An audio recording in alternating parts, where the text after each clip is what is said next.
예, 이렇게 논란이 계속되고 있는 가상화폐 거래소 빗썸에 대해서 저희가 연속 기획 보도를 통해서 문제점들을 짚어보고 있는데요. 리포트에서 차마 하지 못했던 이야기들 보다 자세히 두 기자들과 이야기 나눠보도록 하겠습니다. 경제금융부 김희슬 기자, 정보과학부 조은하 기자와 함께합니다. 어서 오십시오. 먼저 팝체인 논란부터 한번 얘기를 해보죠. 상장을 하려고 했는데 온갖 의혹이 좀 나타나다 보니까 상장이 유보가 됐었는데 이게 구체적으로 어떤 문제가 불거졌었는지 먼저 김희슬 기자가 한번 정리해 주시겠어요? 네, 일단 가장 큰 의혹은 이 팝체인 코인 91%가 단 2개 지갑 계정에 몰려 있었다는 점입니다. 일반적으로 가상화폐가 주요 거래소에 상장되면 이 가격이 폭등하기 때문에 2개 소유자가 수익을 독식할 수 있었던 그런 구조였던 겁니다. 예. 이 앞서 보신 리포트에서 잠깐 ICO와 그 상장 과정을 언급했었는데요. 개발자와 지인으로 구성된 핵심 관계자들의 몫이 사전 프리세일 단계까지 이 절반가량 분배된 상황에서 교환 비율을 조정하는 방식으로 ICO와 상장을 거치면 가격이 수십 배까지 뻥튀기 할 수 있습니다. 이 보통 상장 직후 시세가 급등하다가 폭락하게 되는 이 반복적인 흐름을 봤을 때 이번 팝체인 지갑 논란은 합리적인 의심이었다고 볼 수 있습니다. 예. 네, 이런 비판에 직면하자 팝체인 재단에서도 해명을 내놨습니다. 2개 지갑은 재단의 소유이다. 또 이 중 76%가 몰린 하나의 계정은 이 토큰을 분배하기 전의 지갑이고 나머지 하나는 마케팅 목적으로 쓸 거라는 얘기였습니다. 그래도 논란이 끊이지 않자 이 팝체인 측은 상장 예고일 이틀 전부터 이 지갑 계정을 200여 개까지 늘려나가기 시작했습니다. 그러니까 자칫 잘못하면 끼리끼리 아는 사람들끼리 다 해먹을 수도 있었던 그런 좀 위험한 상황이었기 때문에 의혹들이 더 불거진 상황이고 그 기술과 관련해서도 리포트 내용 전에 들은 걸로 알고 있는데 이 팝체인 코드가 기존 코인들의 코드하고 굉장히 유사하다라는 부분도 얘기를 해주셨잖아요. 그 개발진도 문제가 좀 되던데 구체적인 내용도 한번 정리를 해주시겠어요?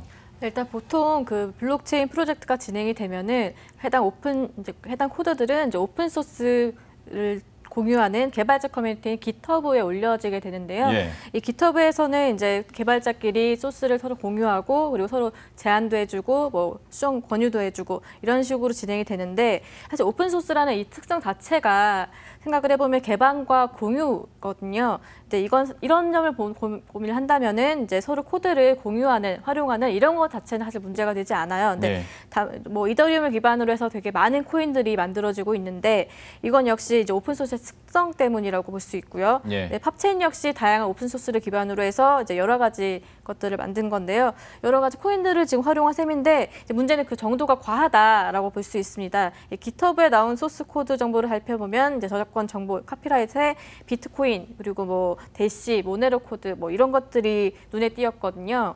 그래서 일각에서는 이제 거의 베낀 수준이다 이렇게 지금 혹평을 하기도 하고 있고요. 그리고 이제 게다가 이제 이를 개발한 개발진에 대한 의혹도 있습니다. 이 화면에서 보시면은 이 3명이 표시가 되어 있는데 이분들이 빗썸 코인을 개발진들이에요. 근데 이 3명이 이제 팝체인을 개발한 개발진에도 동일하게 등록이 되어 있는 상황이거든요. 사실 이게 중복되어 있다라는 거는 이제 개발진 자체가 풀이 넓지가 않기 때문에 큰 문제가 되지 않을 수도 있는데 문제는 이제 빗썸 코인을 개발한 이 곳이 빗썸 자회사로 비버스터라는 곳이 있는데 여기서 진행하는 이제 빗썸 코인을 개발한다는 점이 좀 의혹을 키우고 있는 그런 부분이고요. 사실 빗썸은 이제 팝체인은 빗썸이 개발한 것이 아니다. 선을 긋고 있는 이런 모양새인데 이런 해명에도 불구하고 이런 프로젝트에 참여한 개발자가 동일하다는 점은 사실 변함이 없잖아요. 그래서 서로 관계가 있는가 아니냐 이런 의심을 갖고 있는 상황이고요. 사실 뭐 적당히 코드를 짜깁기한 이런 프로젝트를 살펴봤을 때 ICO라는 이런 절차도 없이 관계가 있어 보이는 이 빗썸이라는 거래소에 바로 직상장하려고 했던 이런 과정들을 좀 살펴보면은 빗썸이 중간에서 차익을 거두려고 했던 게 아니냐 뭐 이런 의심도 나오고 있고요. 이 부분은 이제 빗썸도 팝체인도 둘 다 좀 투명한 정보 공개가 필요한 이런 상황입니다. 물론 빗썸 측에서 해명을 내놓고 있기는 한데 조은하 기자와는 지난번에도 개발자들을 좀 잘 봐야 된다라는 저희가 유의사항도 말씀을 드린 기억이 있는데 역시 개발진에서도 좀 문제가 나오고 있고 벌써부터 이런 논란들이 있어 보이면 내부 상장 심사를 제대로 하고 그래도 이것도 나름대로 상장인데 잘 된 게 맞나? 그런데 내부 심사도 객관성이 있나 싶을 정도로 앞에 내용들을 보면 좀 의문이 들기도 하는데 좀 심사 과정은 어떤 것으로 파악이 됩니까? 네, 일단 심사 과정이 굉장히 불투명하다는 지적이 많습니다. 빗썸은 내부의 상장심의위원회라는 것을 두고 있는데요. 일단 깜깜이 수준입니다. 이 심의위원회에서 코인 시장성, 비즈니스 모델 영속성, 기술 확장성 등을 본다고는 하는데요. 이 심사위원회가 어떻게 구성되어 있는지, 또 믿을 만한 심사 담당자가 있는지, 참여하고 있는지조차 전혀 공개되지 않고 있습니다. 그래서인지 거래소 상장 기준을 두고 말들도 많습니다. 이 상장 등록을 위한 수수료로 거액을 요구한다든지, 또 내부자가 사전 정보를 유출한 뒤 이 뒤에서 막대한 수익을 거둬들인다든지 하는 말들인데요. 예. 이런 오해들이 커지고 있지만 이 빗썸 측은 오히려 심의위원회가 투명하게 운영될 경우 반대로 외부의 검은 손길이 닿을 가능성이 커진다면서 공개를 꺼리고 있습니다. 근데 보면 사실 블록체인 기술이 나오고 코인이 나오면 각 회사들마다 우리가 어떤 사업을 하기 위해서 이런 기술들을 개발했다라고 얘기를 하고 또 여기에 대해서 또 ICO를 하고 기업 공개를 하는 거 아니겠습니까? 팝체인 같은 경우에 한다고 하는 사업이 어떤 건지를 좀 설명을 해주셔야 이게 진짜 실체가 있는 건지 그리고 사업성이 있는 건지 좀 우리가 판단을 할 수 있을 것 같은데 이와 관련해서는 조은하 기자가 한번 설명을 해주시겠어요? 네, 일단 사실 가상화폐 업계나 이제 블록체인을 기반으로 ICO를 하겠다라는 이런 기업들을 취재를 하다 보면은 이게 정말 실현 가능한 프로젝트인가 이에 대한 좀 의문이 들 때가 많거든요. 이제 그런 측면에서 봤을 때 이제 팝체인의 사업성도 좀 의문부호가 있다라고 볼 수가 있을 것 같습니다. 팝체인은 디지털 콘텐츠를 유통하는 플랫폼을 지향합니다.